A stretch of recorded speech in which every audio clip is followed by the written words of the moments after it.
सुनाते हैं प्रधानमंत्री क्या कह रहे हैं।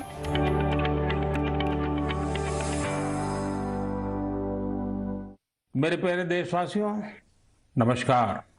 कोरोना के इस कालखंड में पूरी दुनिया अनेक परिवर्तनों के दौर से गुजर रही है। आज जब 2 गज की दूरी एक अनिवार्य जरूरत बन गई है, तो इसी संकट काल ने परिवार के सदस्यों को आपस में जोड़ने और करीब लाने का काम भी किया है। लेकिन इतने लंबे समय तक एक साथ रहना, कैसे रहना, समय कैसे बिताना, हर पल खुशी भरी कैसे हो, तो कई परिवारों को दिक्कतें आई। और उसका कारण था कि जो हमारी परंपराएं थे, जो परिवार में एक प्रकार से संस्कार सरिता के रूप में चलती थी, उसकी कमी महसूस हो रही है। ऐसा लग रहा है कि बहुत से परिवार हैं जहां से सब कुछ खत्म हो चुका है, और इसके कारण उस कमी के रहते हुए इस संकट के काल को बिताना भी परिवारों के लिए थोड़ा मुश्किल हो गया। और उसमें एक महत्वपूर्ण बात क्या थी, हर परिवार में कोई न कोई बुजुर्ग, बड़े व्यक्ति परिवार के कहानियां सुनाया करते थे और घर में नई प्रेरणा, नई ऊर्जा भर देते हैं। हमें जरूर एहसास हुआ होगा कि हमारे पूर्वजों ने जो विधाएं बनाई थी वो आज भी कितनी महत्वपूर्ण है, और जब नहीं होती हैं तो कितनी कमी महसूस होती है। ऐसी ही एक विधा, जैसे मैंने कहा, कहानी सुनाने की कला, स्टोरी टेलिंग। साथियों, कहानियों का इतिहास उतना ही पुराना है जितनी की मानव सभ्यता। Where there is a soul there is a story. कहानियां लोगों के रचनात्मक और संवेदनशील पक्ष को सामने लाती हैं, उसे प्रकट करती हैं। कहानी की ताकत को महसूस करना हो तो जब कोई माँ अपने छोटे बच्चों को सुलाने के लिए या फिर उसे खाना खिलाने के लिए कहानी सुना रही होती है, तब देखें। मैं अपने जीवन में बहुत लंबे अरसे तक एक परिव्राजक के रूप में रहा। घुमंत ही मेरी जिंदगी थी। हर दिन नया गांव, नए लोग, नए परिवार। लेकिन जब मैं परिवारों में जाता था तो मैं बच्चों से जरूर बात करता था, और कभी कभी बच्चों को कहता था कि चलो भाई मुझे कोई कहानी सुनाओ।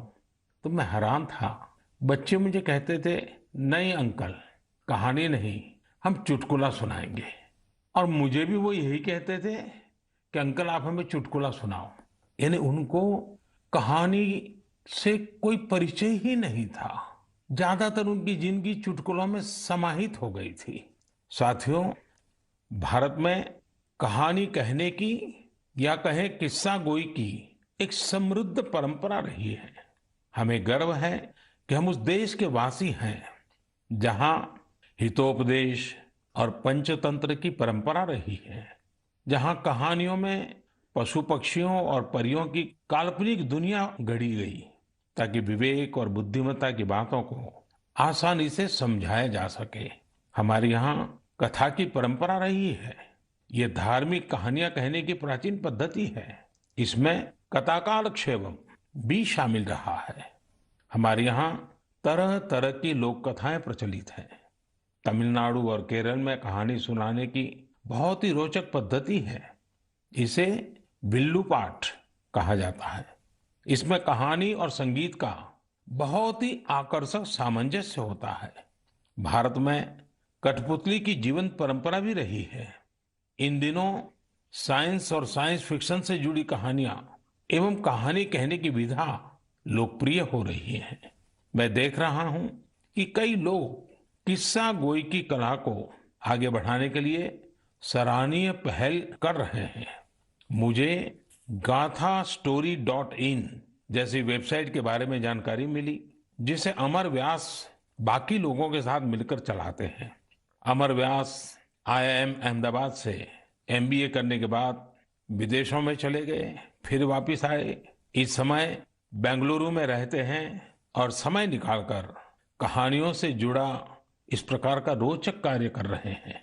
कई ऐसे प्रयास भी हैं जो ग्रामीण भारत की कहानियों को खूब प्रचलित कर रहे हैं।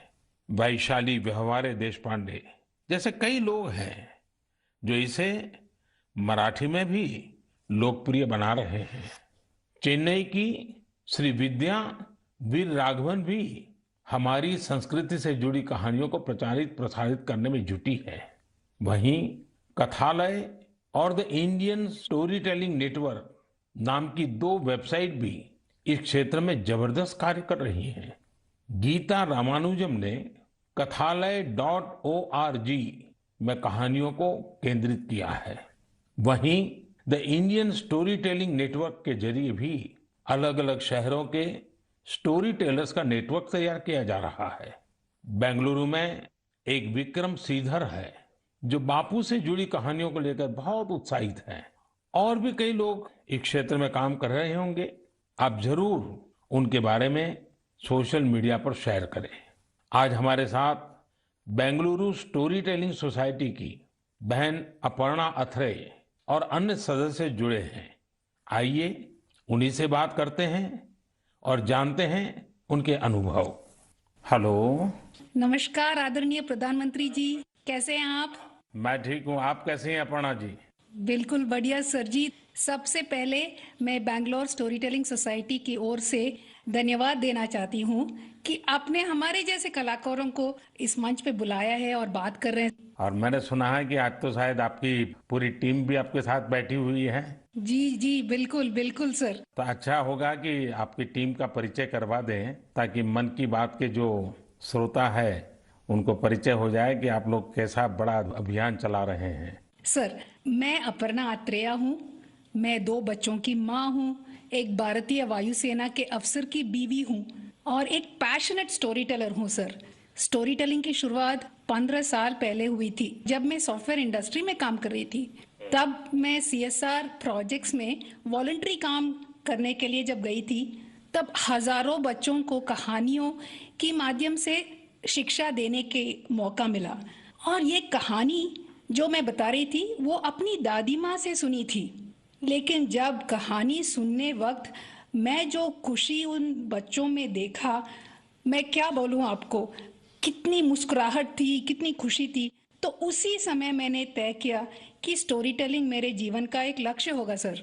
आपकी टीम में और कौन है वहाँ? मेरे साथ हैं शैलजा संपत। नमस्कार सर। नमस्ते जी। मैं शैलजा संपत बात कर रही हूँ। मैं तो पहले टीचर थी, उसके बाद जब मेरे बच्चे बड़े हुए तब मैंने थिएटर में काम शुरू किया और फाइनली कहानियों को सुनाने में सबसे ज्यादा संतृप्त मिला। धन्यवाद। मेरे साथ सौम्या है। नमस्कार सर। नमस्ते जी। मैं हूँ सौम्या श्रीनिवासन। मैं एक साइकोलॉजिस्ट हूँ। मैं जो काम करती हूँ बच्चों और बड़े लोगों के साथ, उसमें मैं कहानियों के द्वारा मनुष्य के नव रसाओं को जगाने में कोशिश करती हूँ और उसके साथ चर्चे भी करती हूँ। ये मेरी लक्ष्य है, healing and transformative story telling. नमस्ते सर। नमस्ते जी। मेरा नाम अपर्णा जयशंकर है। वैसे तो मेरी सौभाग्य है कि मैं अपनी नाना नानी और दादी के साथ इस देश के विभिन्न भागों में पली हूँ, इसीलिए रामायण, पुराणों और गीता की कहानियां मुझे विरासत में हर रात को मिलती थी। और बैंगलोर स्टोरी टेलिंग सोसाइटी जैसी संस्था है तो मुझे तो स्टोरी टेलर बनना ही था। मेरे साथ मेरे साथी लावण्या प्रसाद है। लावण्या जी नमस्ते। नमस्ते sir. I am an electrical engineer turned professional storyteller. Sir, I grew up listening to stories from my grandfather. I work with senior citizens in my special project called Roots, where I help them document their life stories for their families. Lavanya ji आपको बहुत बधाई। और जैसा आपने कहा, मैंने भी एक बार मन की बात में सबको कहा था कि आप परिवार में अपने दादा दादी नाना नानी है तो उनसे उनके बचपन की कहानियां पूछिए और उसको टैप कर लीजिए, रिकॉर्ड कर लीजिए, बहुत काम आएगा, ये मैंने कहा था। लेकिन मुझे अच्छा लगा कि एक तो आप सबने जो परिचय दिया अपना, उसमें भी आपकी कला, आपकी कम्युनिकेशन स्किल और बहुत ही कम शब्दों में बहुत ही बढ़िया ढंग से आपने अपना परिचय करवाया, इसलिए भी मैं आपको बधाई देता हूँ। Thank you sir, thank you. अब जो हमारे श्रोता लोग हैं मन की बात के, उनका भी मन करता होगा कहानी सुनने का। क्या मैं आपको रिक्वेस्ट कर सकता हूँ, एक तो कहानी सुनाएं आप लोग? जी बिल्कुल, ये तो हमारा सौभाग्य है जी। चलिए चलिए सुनते हैं कहानी एक राजा की। राजा का नाम था कृष्णदेवराय और राज्य का नाम था विजयनगर। अब राजा हमारे थे तो बड़े गुणवान। अगर उनमें कोई खोट बतानी ही था तो वो था उनका अधिक प्रेम अपने मंत्री तेनालीरामा की ओर और दूसरा भोजन की ओर। राजा जी हर दिन दोपहर के भोजन के लिए बड़े आस से बैठते थे कि आज कुछ अच्छा बना होगा और हर दिन उनके बावर्ची उन्हें वही बेजान सब्जियां खिलाते थे। तुरई, लौकी, कद्दू, टिंडा, उफ। ऐसे ही एक दिन राजा ने खाते खाते गुस्से में थाली फेंक दिया और अपने बावर्ची को आदेश दिया, या तो कल कोई दूसरा स्वादिष्ट सब्जी बनाना या फिर कल मैं तुम्हें सूली पे चढ़ा दूंगा। बावर्ची बेचारा डर गया। अब नई सब्जी के लिए वो कहाँ जाए।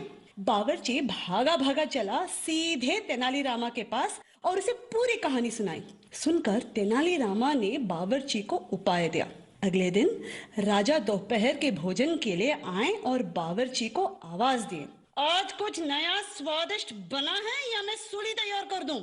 डरे हुए बावर्ची ने झटपट से थाली सजाया और राजा के लिए गर्मा गर्म खाना परोसा। थाली में नई सब्जी थी। राजा उत्साहित हुए और थोड़ी सी सब्जी चखे। वाह, क्या सब्जी थी! ना तुरई की तरह फीकी थी, ना कद्दू की तरह मीठी थी। बावर्ची ने जो भी मसाला भून के कूट के डाला था सब अच्छी तरह से चढ़ी थी।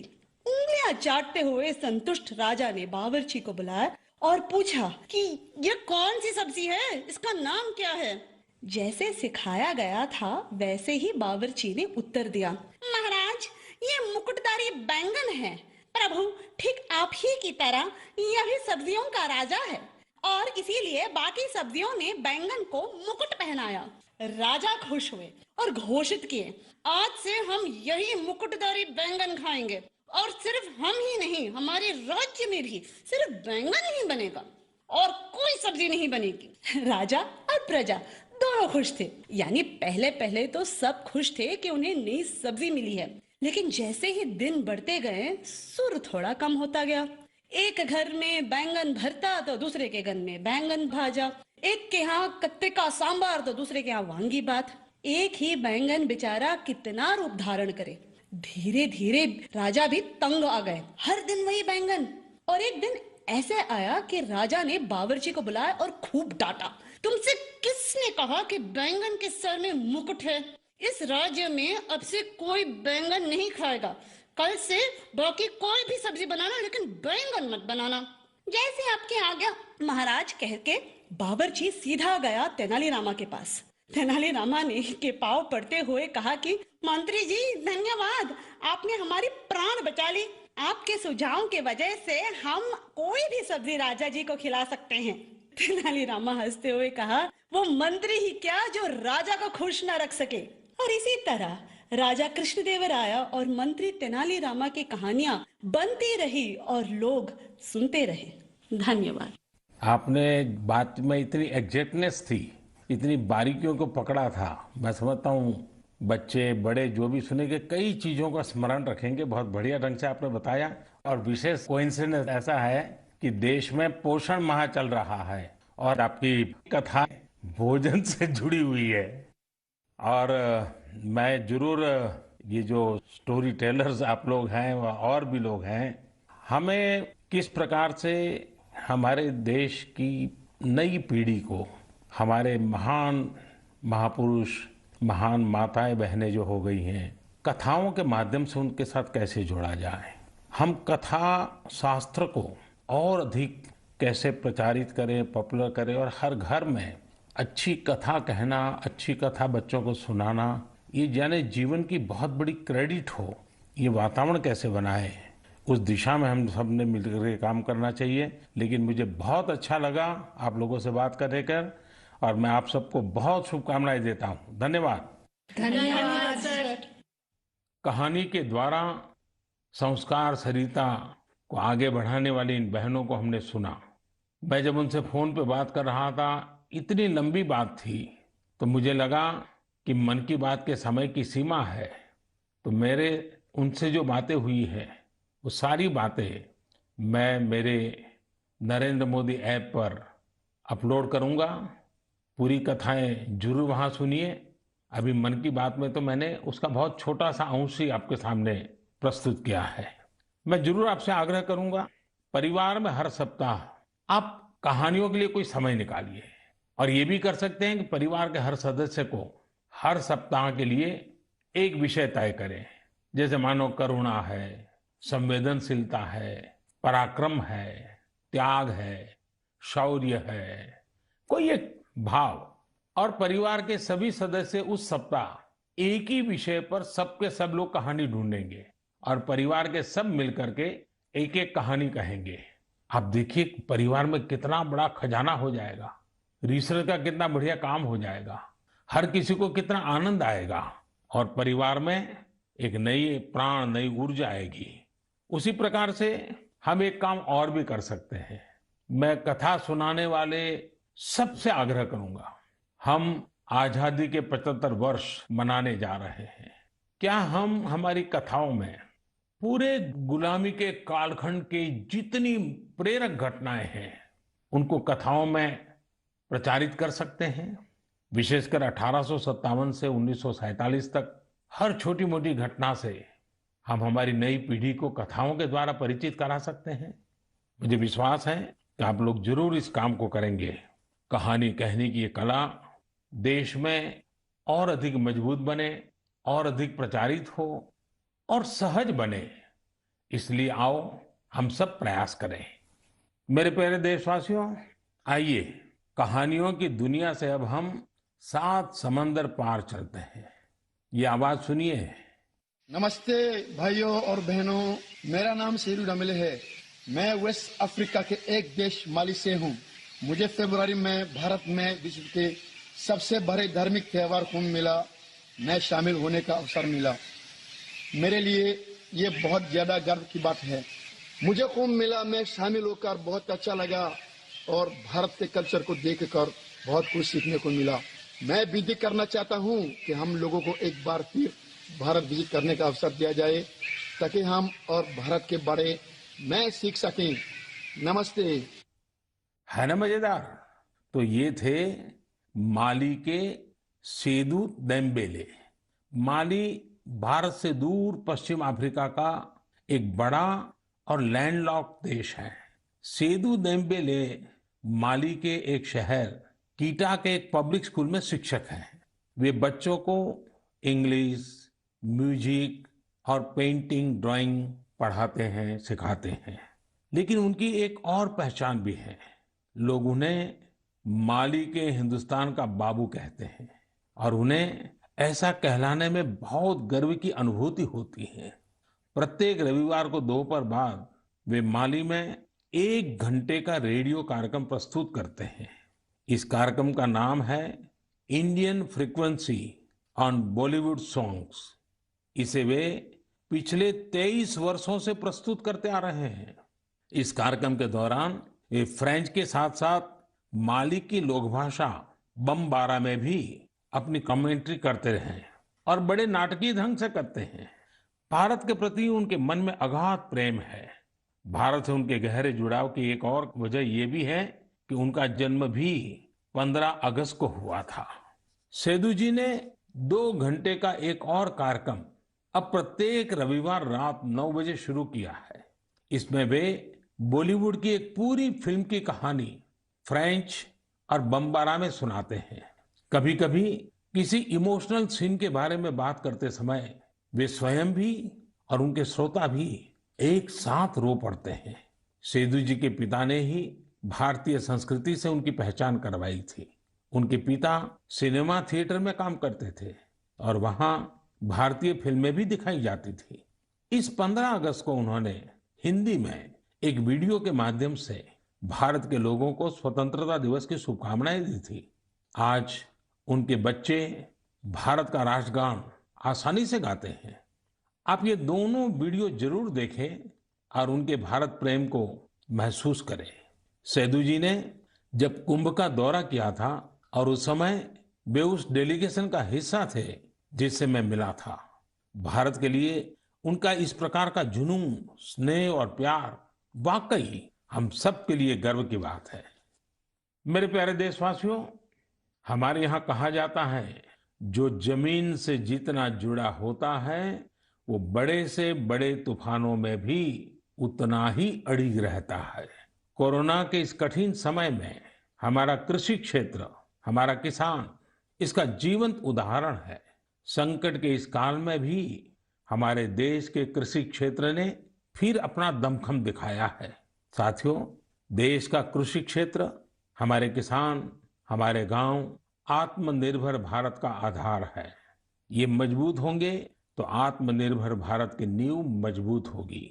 बीते कुछ समय में इन क्षेत्रों ने खुद को अनेक बंदिशों से आजाद किया है, अनेक मिथकों को तोड़ने का प्रयास किया है। मुझे कई ऐसे किसानों की चिट्ठियां मिलती हैं, किसान संगठनों से मेरी बात होती है, जो बताते हैं कि कैसे खेती में नए नए आयाम जुड़ रहे हैं, कैसे खेती में बदलाव आ रहा है। जो मैंने उनसे सुना है, जो मैंने औरों से सुना है, मेरा मन करता है आज मन की बात में उन किसानों की कुछ बातें जरूर आपको बताऊं। हरियाणा के सोनीपत जिले के हमारे एक किसान भाई रहते हैं, उनका नाम है श्री कंवर चौहान। उन्होंने बताया है कि कैसे एक समय था जब उन्हें मंडी से बाहर अपने फल और सब्जियां बेचने में बहुत दिक्कत आती थी।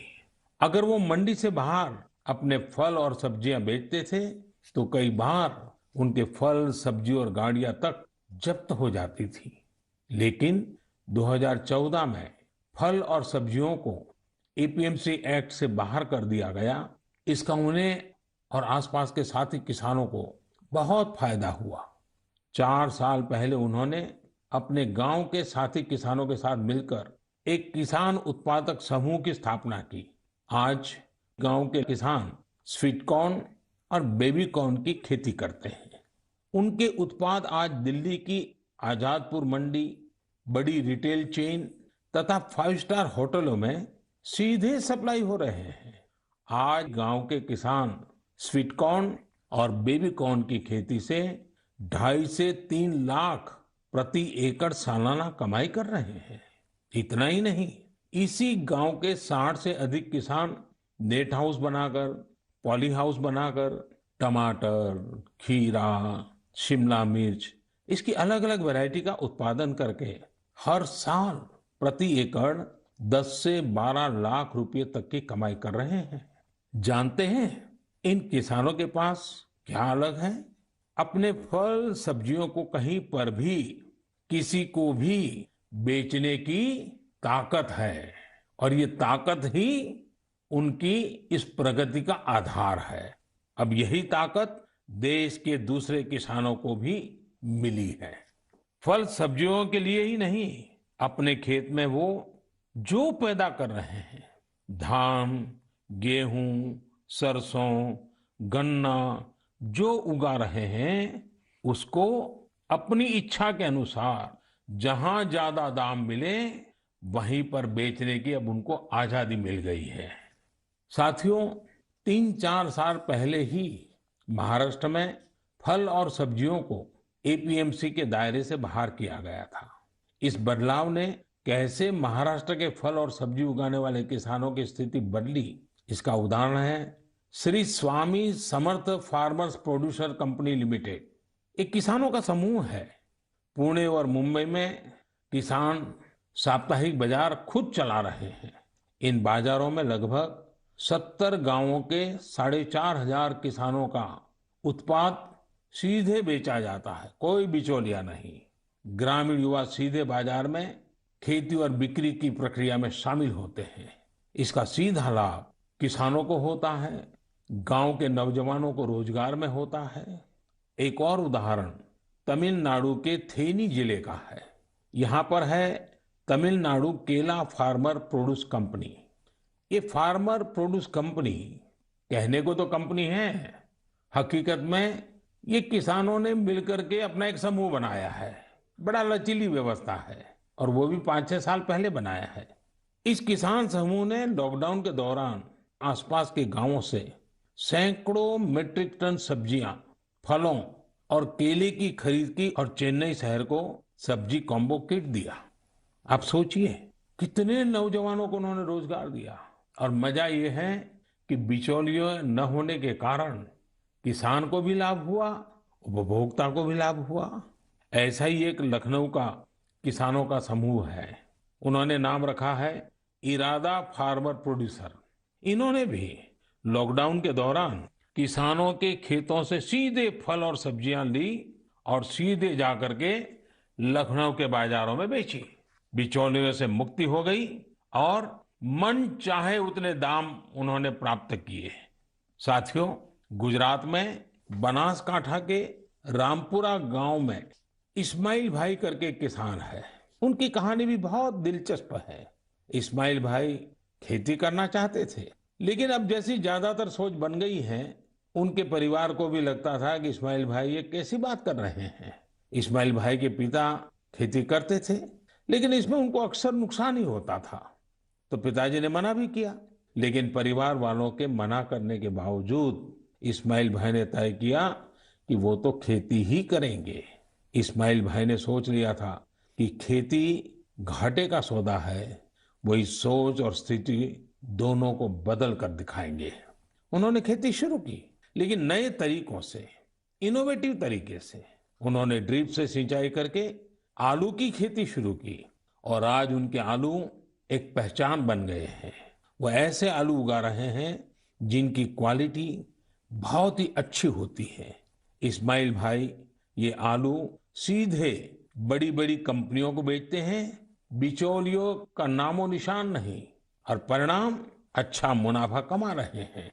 अब तो उन्होंने अपने पिता का सारा कर्जा भी चुका दिया है। और सबसे बड़ी बात जानते हैं, इस्माइल भाई आज अपने इलाके के सैकड़ों और किसानों की भी मदद कर रहे हैं। उनकी भी जिंदगी बदल रहे हैं। साथियों, आज की तारीख में खेती को हम जितना आधुनिक विकल्प देंगे, उतना ही वो आगे बढ़ेगी। उसमें नए नए तौर तरीके आएंगे, नए इनोवेशंस जोड़ेंगे। मणिपुर के रहने वाली विजय शांति एक नए इनोवेशन के चलते खूब चर्चा में है। उन्होंने कमल की नाल से धागा बनाने का स्टार्टअप शुरू किया है। आज उनके इनोवेशन के चलते कमल की खेती और टेक्सटाइल में एक नया ही रास्ता बन गया है। मेरे प्यारे देशवासियों, मैं आपको अतीत के एक हिस्से में ले जाना चाहता हूं। 101 साल पुरानी बात है। 1919 का साल था। अंग्रेजी हुकूमत ने जलियांवाला बाग में निर्दोष लोगों का कत्लेआम किया था। इस नरसंहार के बाद एक 12 साल का लड़का उस घटना स्थल पर गया। वह खुशमिजाज और चंचल बालक, लेकिन उसने जलियांवाला बाग में जो देखा वह उसकी सोच के परे था। वह स्तब्ध था, यह सोचकर कि कोई भी इतना निर्दयी कैसे हो सकता है। वह मासूम गुस्से की आग में जलने लगा था। उसी जलियांवाला बाग में उसने अंग्रेजी शासन के खिलाफ लड़ने की कसम खाई। क्या आपको पता चला कि मैं किसकी बात कर रहा हूं? हाँ, मैं शहीद वीर भगत सिंह की बात कर रहा हूं। कल 28 सितंबर को हम शहीद वीर भगत सिंह की जयंती मनाएंगे। मैं समस्त देशवासियों के साथ साहस और वीरता की प्रतिमूर्ति शहीद वीर भगत सिंह को नमन करता हूं। क्या आप कल्पना कर सकते हैं, एक हुकूमत जिसका दुनिया के इतने बड़े हिस्से पर शासन था, इसके बारे में कहा जाता था कि उनके शासन में सूर्य कभी अस्त नहीं होता। इतनी ताकतवर हुकूमत एक 23 साल के युवक से भयभीत हो गई थी। शहीद भगत सिंह पराक्रमी होने के साथ साथ विद्वान भी थे, चिंतक थे। अपने जीवन की चिंता किए बगैर भगत सिंह और उनके क्रांतिवीर साथियों ने ऐसे साहसिक कार्यों को अंजाम दिया जिनका देश की आजादी में बहुत बड़ा योगदान रहा। शहीद वीर भगत सिंह के जीवन का एक और खूबसूरत पहलू यह है कि वे टीम वर्क के महत्व को बखूबी समझते थे। लाला लाजपत राय के प्रति उनका समर्पण हो या फिर चंद्रशेखर आजाद, सुखदेव, राजगुरु समेत कई क्रांतिकारियों के साथ उनका जुड़ाव उनके लिए कभी व्यक्तिगत गौरव महत्वपूर्ण नहीं रहा। वे जब तक जिए सिर्फ एक मिशन के लिए जिए और उसी के लिए उन्होंने अपना बलिदान दे दिया। वह मिशन था भारत को अन्याय और अंग्रेजी शासन से मुक्ति दिलाना। मैंने नमो ऐप पर हैदराबाद के अजय एस जी का एक कमेंट पढ़ा। अजय जी लिखते हैं, आज के युवा कैसे भगत सिंह जैसे बन सकते हैं। देखिए, हम भगत सिंह बन पाए या न बन पाए, लेकिन भगत सिंह जैसा देश प्रेम, देश के लिए कुछ कर गुजरने का जज्बा जरूर हम सबके दिलों में हो। शहीद भगत सिंह को यही हमारी सबसे बड़ी श्रद्धांजलि होगी। 4 साल पहले लगभग यही समय था जब सर्जिकल स्ट्राइक के दौरान दुनिया ने हमारे जवानों के साहस, शौर्य और निर्भीकता को देखा था। हमारे बहादुर सैनिकों का एक ही मकसद और एक ही लक्ष्य था, हर कीमत पर भारत मां के गौरव और सम्मान की रक्षा करना। उन्होंने अपनी जिंदगी की जरा भी परवाह नहीं की।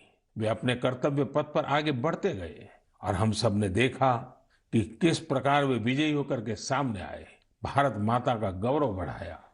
मेरे प्यारे देशवासियों, आने वाले दिनों में हम देशवासी कई महान लोगों को याद करेंगे जिनका भारत के निर्माण में अमिट योगदान है। 2 अक्टूबर हम सबके लिए पवित्र और प्रेरक दिवस होता है। यह दिन मां भारती के 2 सपूतों महात्मा गांधी और लाल बहादुर शास्त्री को याद करने का दिन है। पूज्य बापू के विचार और आदर्श आज पहले से कहीं ज्यादा प्रासंगिक है। महात्मा गांधी का जो आर्थिक चिंतन था, अगर उस स्पिरिट को पकड़ा गया होता, समझा गया होता, उस रास्ते पर चला गया होता, तो आज आत्मनिर्भर भारत अभियान की जरूरत ही नहीं पड़ती। गांधी जी के आर्थिक चिंतन में भारत की नस नस की समझ थी, भारत की खुशबू थी। पूज्य बापू का जीवन हमें याद दिलाता है कि हम ये सुनिश्चित करें कि हमारा हर कार्य ऐसा हो जिससे गरीब से गरीब व्यक्ति का भला हो।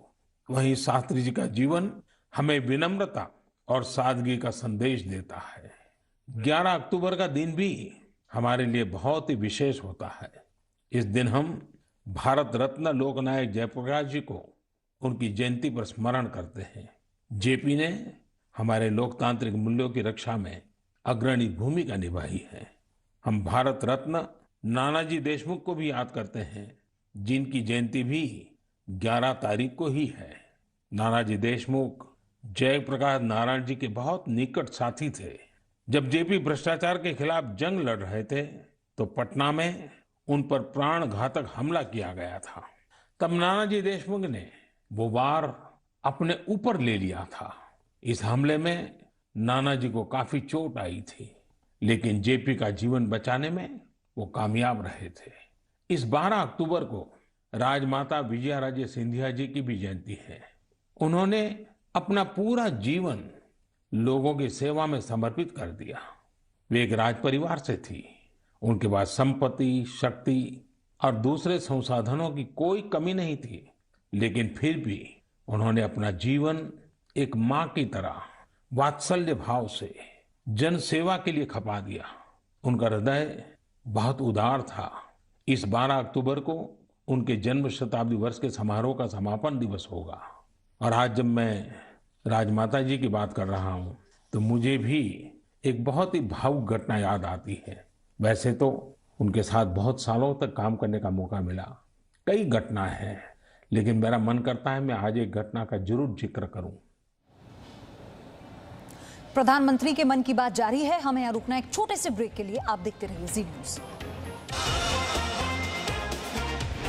Presenting B News app, available on Google Play and App Store. Download it now.